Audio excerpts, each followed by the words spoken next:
వేరే. మామిడి పండు పుల్లగా ఉంటుంది లేదంటే తీయగా ఉంటుంది అని చెప్పేది వేరే, దాన్ని తిని బాగుందని చెప్పేది వేరే. ఎవరు బాగుంటారు చెప్పండి? ఇప్పుడు మామిడి పండు తీయగా ఉన్నదని చెప్పడం వేరేనా, తినేవాడు చెప్పడం వేరేనా? తిని అనుభవించి దాని రుచి చూసి. ఈరోజు క్రీస్తుని ఎరిగిన మనము ఆ పునరుత్థాన శక్తిని అనుభవపూర్వకంగా తెలుసుకోవాలి. అనుభవపూర్వకంగా మనం తెలుసుకోవాలి. క్రీస్తు పునరుత్థాన శక్తిని అనుభవించాలి, ఆ శక్తిని అనుభవించాలి.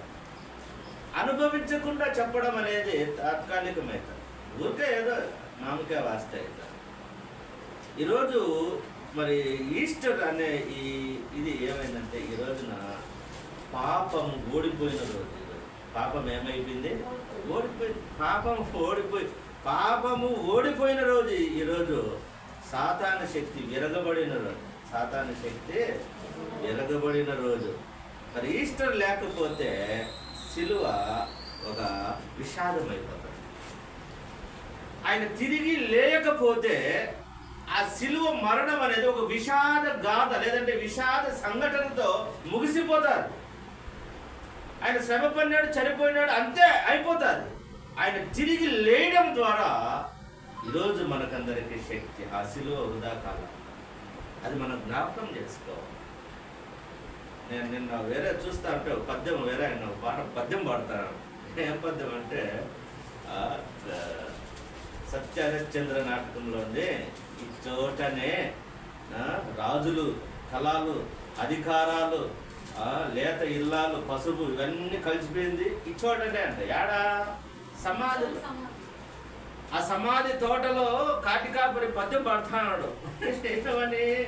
ఈ చోటనే రాజులు, మంత్రులు, అందమైన వాళ్ళు అందరూ ఈడ చనిపోయినారు, ఇక్కడ ఎవరు లేలాగా. కానీ ఆ సమాధిని గెలిచిన దేవుడు, ఖాళీ సమాధి, ప్రపంచంలో ఏ సమాధి తెరవబడి లేదు, యేసుక్రీస్తు సమాధి ఒక్కటే.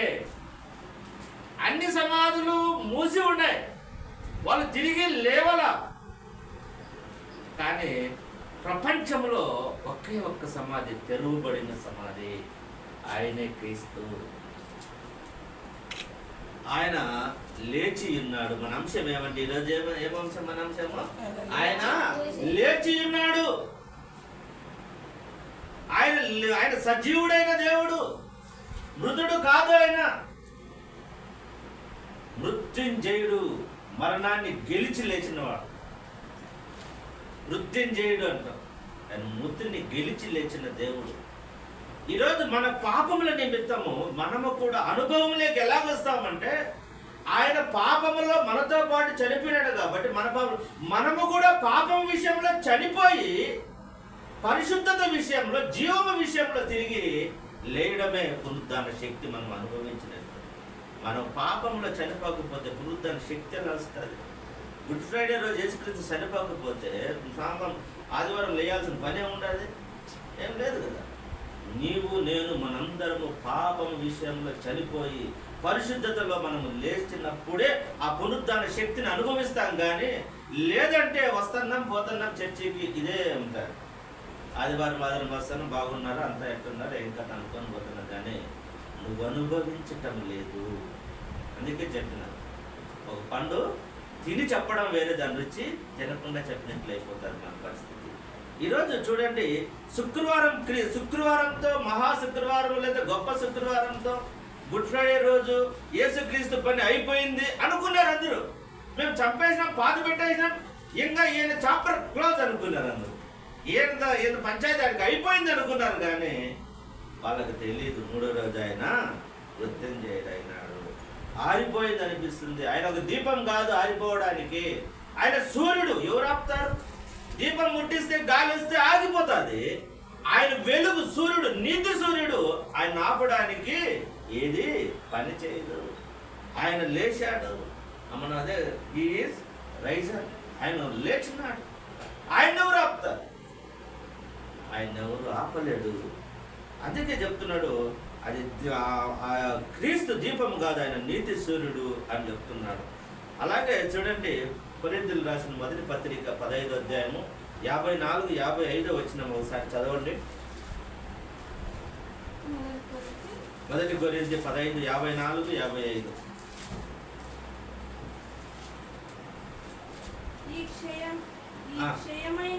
ఈ క్షయమైనది అక్షయతను ధరించుకొని మత్స్యమైనది అమర్త్యతను విజయమందు మరణము మింగివేయబడును అని వ్రాయబడిన వాక్యం నెరవేరును. ఓ మరణమా నీ విజయం ఎక్కడ? ఓ మరణమా నీ ముల్లెక్కడ? మరణపు ముళ్ళు పాపమునుకున్న బలము ధర్మశాస్త్రమే. ధర్మశాస్త్రము ఎక్కడైతే రాశాడో ఆ పాపము ధర్మశాస్త్రము కాబట్టి దాని ప్రభావము, దాని బలము ఆ ధర్మశాస్త్రాన్ని ఆయన నెరవేర్చినాడు. పాపమునుకున్న ముళ్ళు విరిచేసినాడు. మరణమా నీ ముళ్ళు ఎక్కడ అంటున్నాడు. నీ విజయం ఎక్కడ? నువ్వు ఏడుండవు, నువ్వు నన్ను బంధించగలవా అని దేవుడు మరణాన్ని గెలిచి లేచినట్లు మనం ఇక్కడ చూడగలం. దేవుని ప్రియ సంగమా, ఒకసారి మనం జ్ఞాపకం చేసుకున్నాం.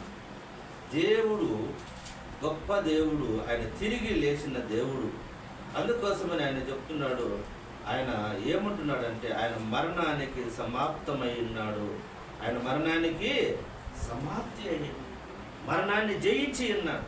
ఇంకొక దగ్గర హెబ్రీయులకు రాసిన పత్రికలో ఒక మాట ఉన్నారు, అదేమంటే మరణ శాసనం రాసిన వారిని మరణము అక్కడ పొందితేనే కానీ అనే మాట 9వ అధ్యాయం 17వ వచనంలో ఉన్నది. హెబ్రీయులకు రాసిన పత్రికలో చూడండి, మరణ శాసనం మనకు రాశాడు. పాపము చేస్తే మరణించాలని రాసింది ఎవరు?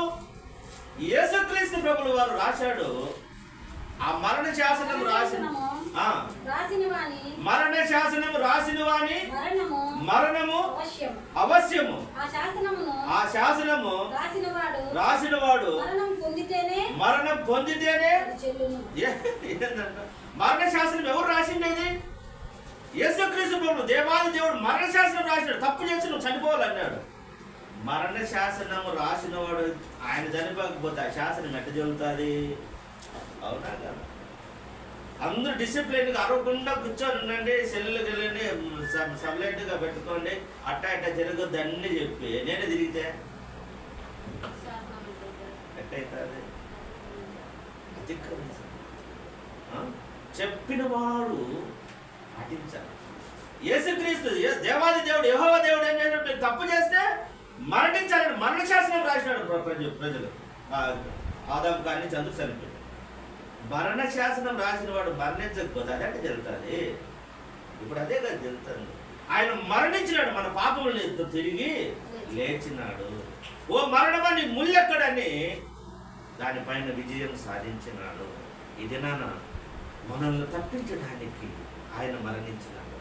ఆయన పాపము లేనివాడుగా ఉంటూ మన పాపములను ఆయన మీద మోసాడు. ఇప్పుడు మన పాపములు ఆయన వెల చెల్లించేసినాడు. ఈరోజు నా కుమారుడు ఉన్నాడు, నా కొడుకు బండిలో పోతా ఉన్నాడు, పోలీసులు పట్టుకున్నారు. ఈరోజు ఫైన్ వేసారు అనుకో, ఒక 500 ఫైన్ వేసినాడు, కట్టేసినాడు అనుకో. నేను బండిలో పోతా ఉంటే నాకు ఫైన్ వేసారు బండికి. నేను ఈరోజు సీటీ కట్టేసి 500 సీటీ ఇచ్చినారు, వాళ్ళు ఫైన్ కట్టినారు. మళ్ళీ 1 గంటకు మళ్ళీ నా కొడుకు బండి ఎత్తుకొని పోతా అంటే ఆ బండి మీద మళ్ళీ పట్టుకుంటే ఏమవుతుంది చెప్పండి? ఆల్రెడీ కట్టేసినాం సార్, ఈరోజు మా నాయన కట్టినాడు ఫైన్ అంటే దానికి 24 గంటలు ఉంటుంది ఫైన్. మళ్ళీ రెండోసారి దాని మీద ఫైన్ అంటే మన దేవుడు మన పాపముల నిమిత్తం ఫైన్ ఏం చేసినాడు? కట్టేసి ఇంక మనం ఏం చేసినా కూడా ఆయన చూసుకుంటాడు. ఈరోజు అది జరిగింది. ఆయన లేచా మనం మరణాన్ని గెలిచావు. అందుకే చెప్తాడు, ఓ మరణమా నీ ముళ్ళు ఎక్కడ అంటున్నాడు. కాబట్టి దేవుని ప్రీసం జ్ఞాపకం చేసుకోండి. మనకి యెషయా గ్రంథంలో మనకి ఏమి ఇచ్చినాడు ఈరోజు అంశం ఏమంటే 52:10 దేవుని సేవకుడు జరిగించు విమోచన కార్యమును ఇశ్రాయేలు కోరేషు రాజు కింద ఉన్న రాజు వారిని సంరక్షిస్తాడనుకుంటున్నారు. ఈ అధ్యాయంలో ఏమనుకుంటున్నారంటే, చాలా మంది ఏమనుకుంటారంటే కోరేషు రాజు కింద ఇశ్రాయేలీలు ఉన్నారు, వాళ్ళు రక్షిస్తాడు, ఆయన రక్షిస్తాడు, ఆయన సంరక్షణలో ఉన్నారు, ఆయన నా సేవకుడు అని చెప్పుకుంటున్నాడని అందరూ ఆయన గురించి అనుకుంటున్నారు. కానీ ఈ మాట ఎవరి గురించి చెప్పబడిందంటే యేసుక్రీస్తు గురించి చెప్పబడింది. ఎందుకంటే హెజ్రా గ్రంథంలో ఈ కింద ఉంటుంది పక్క హెజ్రా గ్రంథంలో 1వ అధ్యాయం 2వ వచనంలో యేసుక్రీస్తు గురించి ఆడ హెజ్రా గురించి చెప్పబడుతుంది, రాజు గురించి. ఆ పక్కనే మా ముందు పక్కన ఆ పక్కన ద్వితీయోపదేశ కాండం కల్లా ఉండేలే. హెజ్రా 1:2 ఉన్నారు చూడండి. హెజ్రా 1:2. పారసీకపు దేశపు రాజైన కోరేషు ఆజ్ఞాపించిన ఆకాశమందలి దేవుడైన యెహోవా లోకమందున సకల జనులను నా వశము చేసినాడు. యూదా దేశమందున్న యెరూషలేములోను తనకు మందిరము దేవుడు నాకు అందరినీ నా వశము చేసి నాకు మందిరం కట్టించమని దేవుడు నాకు ఆజ్ఞాపించడాన్ని కోరేసు రాజు. ఆయన ఈ యూదుడు కాదు, అన్య మతస్థుడిని దేవుడు ఎన్నుకున్నాడు. సకల ప్రజలు నా వశం చేశాడు, నేను మందిరం కట్టించాలా అనుకుంటున్నాడు. ఆయన కదా మా సేవకుడు అని వీళ్ళు అనుకుంటా అంటే ఆ మాటలు ఆయనకు సంబంధించింది కాదు, ఆయన క్రీస్తుని గురించి అక్కడ యెషయా గ్రంథం చెప్పబడింది. ఆయన నిన్ను హెచ్చించాను, ఉన్నతంగా తీశాను అంటున్నాడు. ఆయన గురించి చెప్తున్నాడు, నా సేవకుడు హెచ్చింపబడును, ప్రసిద్ధుడై ఘనత వహించును. ఇది యేసుక్రీస్తు గురించి చెప్పబడిన మాట యెషయా గ్రంథంలో. ఆ 14వ వచనంలో చూడండి, అతని రూపము చాలా వికారముగా చాలా మంది చూడండి విస్మయం పొందినారు. అది క్రీస్తు సిలువను గురించి చెప్పబడిన మాట, సిలువలో పలికిన మాట.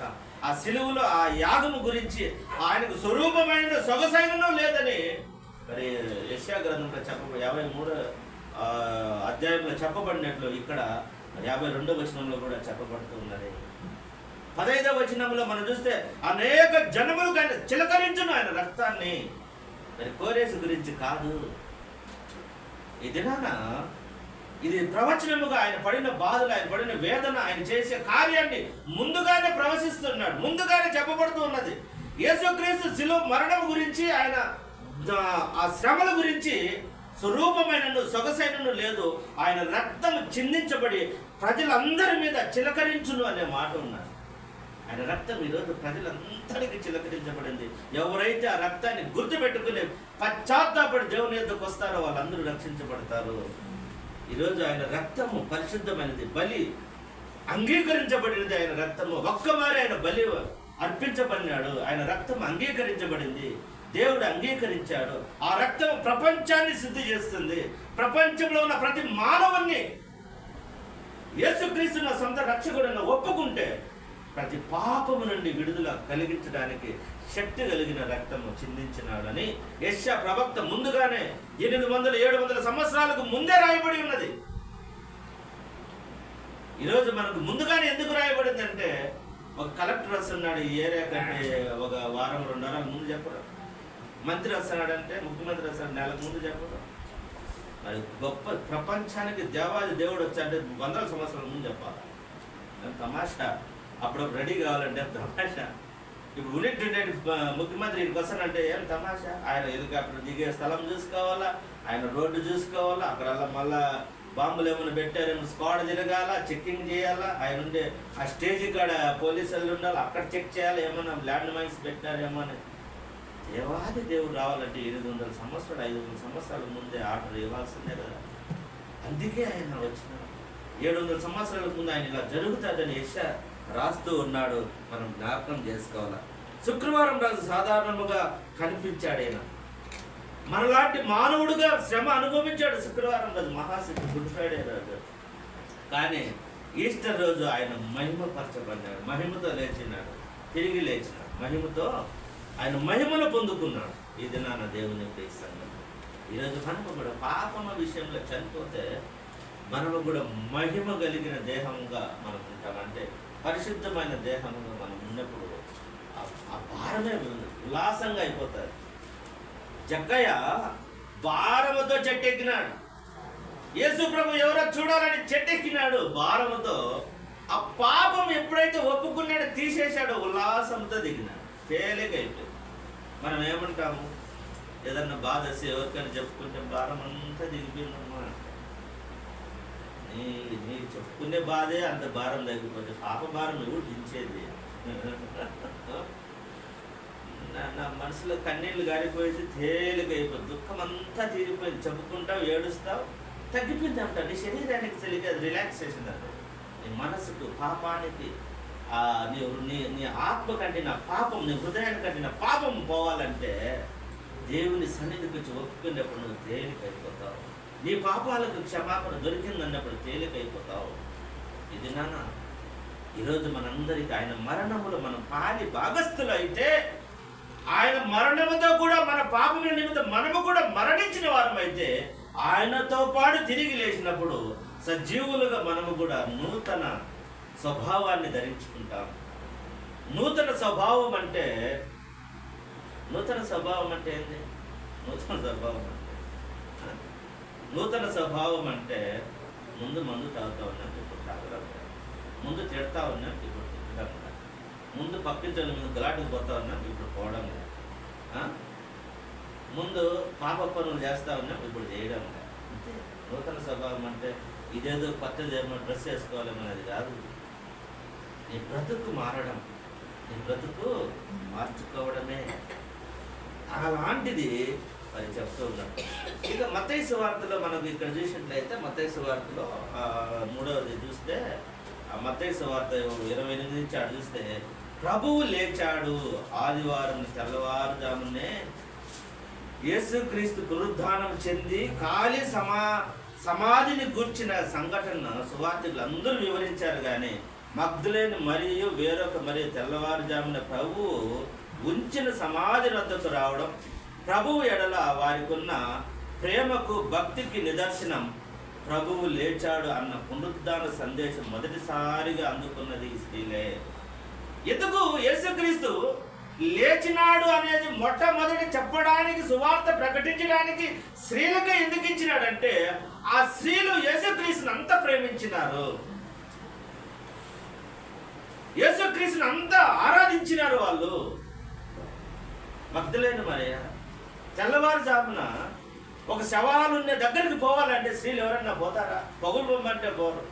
అదే తెల్లవారుజామున ఇద్దరు పోతా ఉన్నారు, చూడను పోతా ఉన్నారు, శవాన్ని చూడను పోతారు. వాళ్ళు పోయినప్పుడు అక్కడ వెలుగు ఉన్నప్పుడు, దూత చూసినప్పుడు మీరు ఏం చేస్తారు, మీరు ఎదుగుతున్నారంటే, మీరు సమాధిలో ఎదుగుతున్నారు, ఆయన లేచి ఉన్నాడని చెప్తే, ఈ వాక్యాన్ని మీరు వెళ్ళి చెప్పండి అంటున్నాడు, మీరు కలుసుకోండి అంటే, ఆ భాగ్యం ఎవరికి దక్కింది? యేసు లేచాడనే మొట్టమొదటి వినే భాగ్యం ఎవరికి దక్కిందంటే స్త్రీలకే. ఈరోజు కొన్ని సంఘాలలో అయితే కదా స్త్రీలు మౌనంగా ఉండాలంట, స్త్రీలు ప్రకటించాలి. దేవుడు ఆధిక్యత వాళ్ళకే ఇచ్చినాడు. మీరు పోయి చెప్పండి, యేసు లేచాడనేదే సువార్త. సువార్త అంటే ఏంటంటే, చాలా మంది మేము సువార్త ప్రకటిస్తున్నామంటే, సువార్త ప్రకటించడం ఏంది? శుభవార్త అనేది ఏంటంటే యేసు జననము, జీవనము, మరణము, పునరుద్ధానము, ఆరోహణము, ఈ 5 గురించి చెప్పేదే సువార్త, శుభవార్త. సువార్త చెప్పను పోయినాడంటే ఈ 5 పాయింట్లు ఖచ్చితంగా ఉండాలి. ఆయన జన్మం ఉండాలా, ఆయన జీవనం ఏ విధంగా జీవించింది ఉండాలా, ఆయన మరణం ఉండాలా, పునరుద్ధానం ఉండాలా, ఆరోహణం ఉండాలి, తిరిగి ఆయన. ఈ 5 పాయింట్స్ ఎప్పుడైతే నువ్వు చెబుతావో ఇది సువార్త అవుతుంది. నేను సువార్త చేయనిపోతున్నట్టు ఏం చేయనిపోతున్నావు? ఈ 5 చెప్పకుండా బ్యాగ్ తగిలించుకున్నట్టా తిరుగుతున్న సందర్భంగా అది కాదు సువార్త. ఈ 5 విషయాలు చెప్తేనే సువార్త. దేవుని ప్రియ సంఘం వస్తాయి. ఇవి సువార్తను గురించి చెప్తూ వాళ్ళకి ఆ ధన్యత వాళ్ళకి ఇచ్చినాడు. అది అందరికీ స్త్రీలే, వాళ్ళకి ఈ స్త్రీలు చెప్తున్నారు. యేసుక్రీస్తు శుక్రవారంతో అయిపోయింది అనుకున్నారు, కానీ భూమిలో గింజ కుళ్ళిపోయింది అనుకుంటారు. భూమిలో వేసిన గింజ కుళ్ళిపోయింది అనుకుంటారు, కానీ అది నూతన జీవంతో ఆకులు చిగురు వేస్తుంది. ఈరోజు యేసుక్రీస్తు చనిపోయింది, చంపేసినాం, శాస్త్ర పరిస్థితి చంపేసినాం, సమాధి చేసేసినాం, లాక్టే బండ కూడా పెద్ద బండ రాయి పెట్టేసినాం. ఇంకా ఆయన బయటికి రాడనుకున్నారు, కానీ చనిపోయిన అనుకున్న గోధుమ గింజ భూమిలో పడి చావుకుంటే కొత్త జీవం ఎలా వస్తుంది? గింజ కుళ్ళిపోయి దాంట్లో నుంచి నూతనంగా చెట్టు ఏ విధంగా వస్తుందో ఆ విధంగా దేవుడు జీవము కలిగి లేచాడు. మన శుక్రవారం చెప్తుంది, నాకు నా ప్రాణం పెట్టడానికి అధికారం ఉంది, తీసుకోవడానికి అధికారం. ఆయన లేచాడు. ఈ మాట చెప్పాలని నేను చెప్తున్నాడు. యోబు గ్రంథంలో వాళ్ళు అనుకున్నారు. యోబు గ్రంథంలో చూడండి, 20వ అధ్యాయం 4వ వచనంలో చదవండి. యోబు గ్రంథం 20వ అధ్యాయము 4వ వచనం చదవండి. యోబు గ్రంథం 24.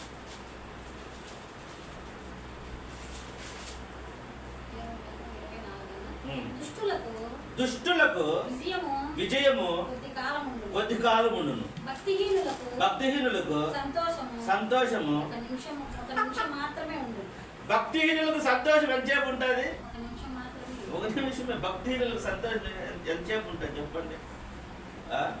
మందు తాగిన చేపే సంతోషం, సినిమాకి పోయిన చేపే సంతోషం, ఆ హాన్ చేసుకుని సంతోషం. భక్తిహీనులకు ఎంతసేపు ఉంటుంది సంతోషం? మళ్ళా వానికి బాధే. నిశా తగ్గిపోతే మళ్ళా కుటుంబ బాధలే. కానీ దేవుని నమ్మిన బిడ్డలకు ఎంతసేపు సంతోషపడారు? హృదయంలో ఆనందం ఎప్పుడూ ఉంటుంది. అందుకే భక్తిహీనులకు సంతోషం నిమిషం ఉంటుంది, దుష్టులకు విజయము కొద్ది కాలమే. దుష్టులు యేసుక్రీస్తుని చంపేసిన, ప్రాణం పెట్టేసినాము, ఇక మా పని అయిపోయింది అనుకున్నారు, సంతోషించారు. ఈ విజయం మాదే అనుకున్నారు.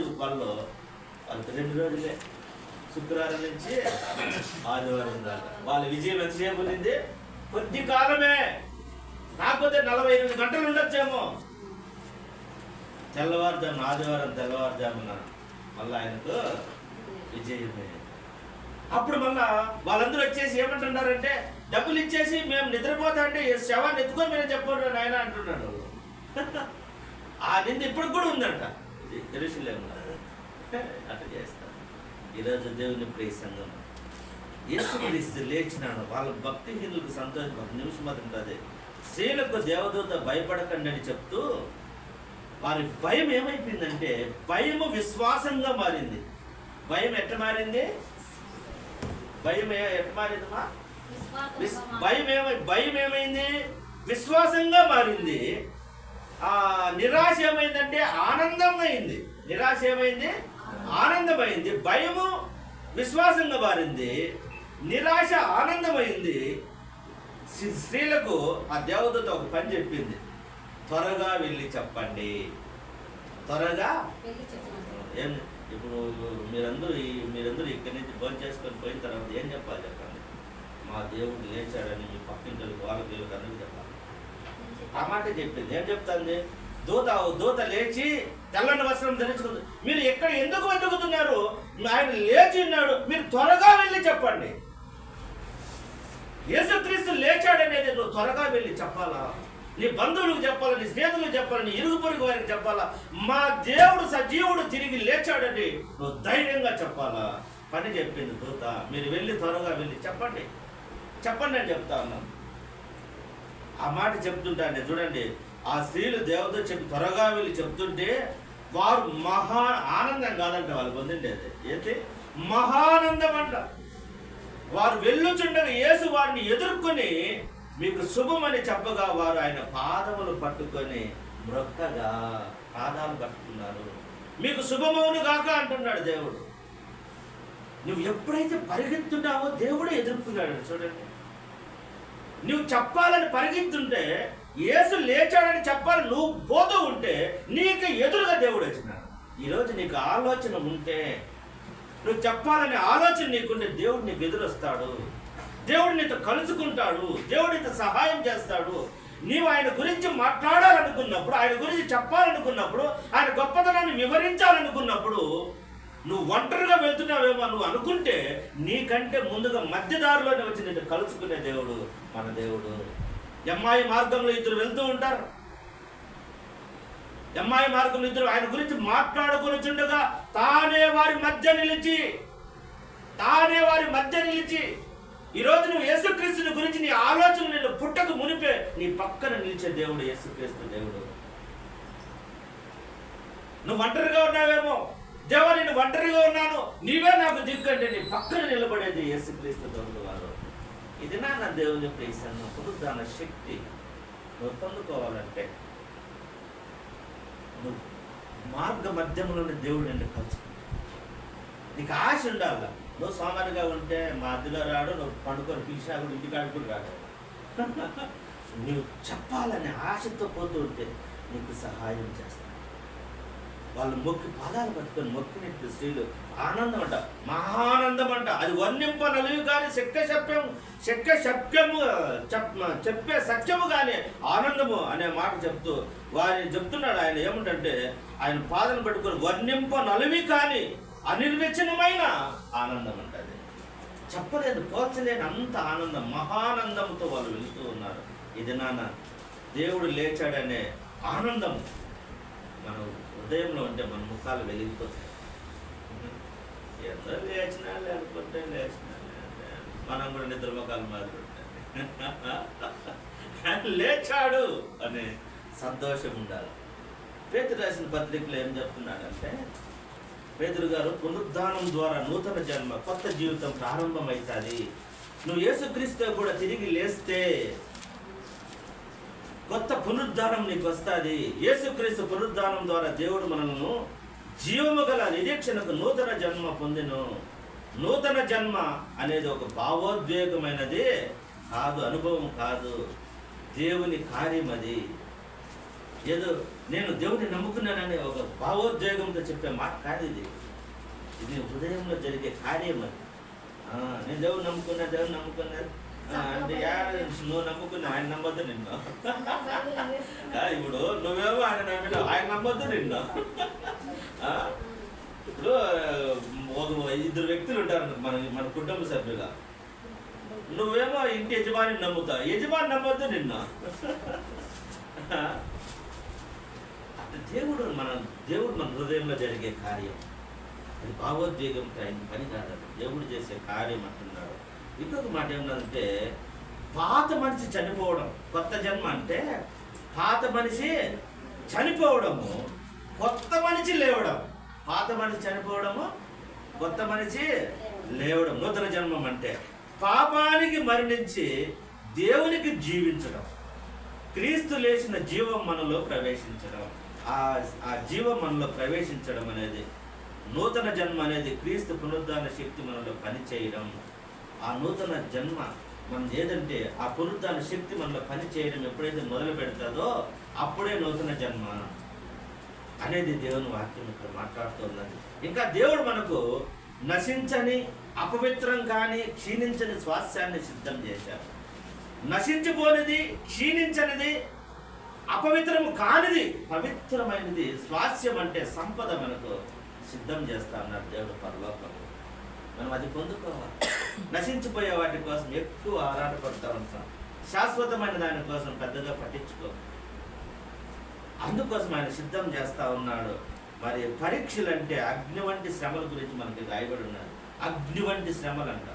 ఎందుకు అగ్ని వంటి శ్రమలు దేవుడు మనకు అనుమతిస్తాడంటే, మనము బంగారంలో మెరవాలనే.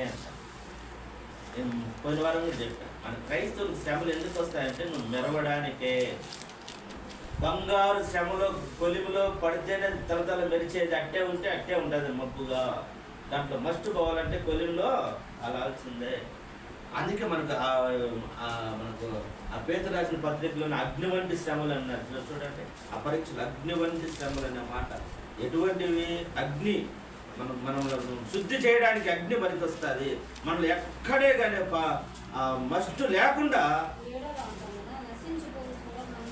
నశించిపోవు సువర్ణము అగ్ని పరీక్ష వలన శుద్ధిపరచబడుతున్నది కదా.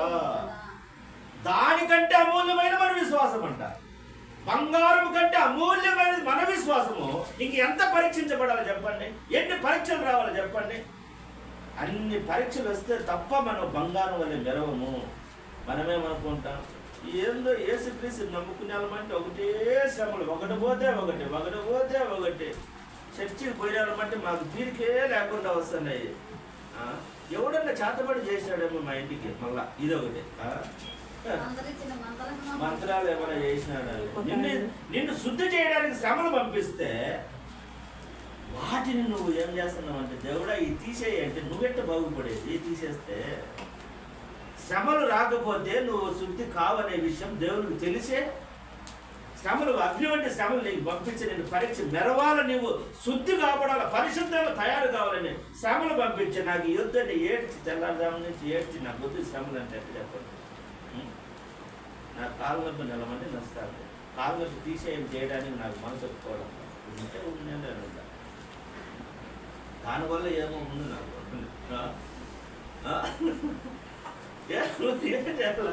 ఏంటి అంటే నీ శ్రమలు, ఇబ్బందులు నీకు వస్తున్నట్టే, ఆ ఇబ్బందులు అది అగ్ని వంటి శ్రమలు అంట, నువ్వు తట్టుకోలేవు, కాలిపోయే శ్రమలు.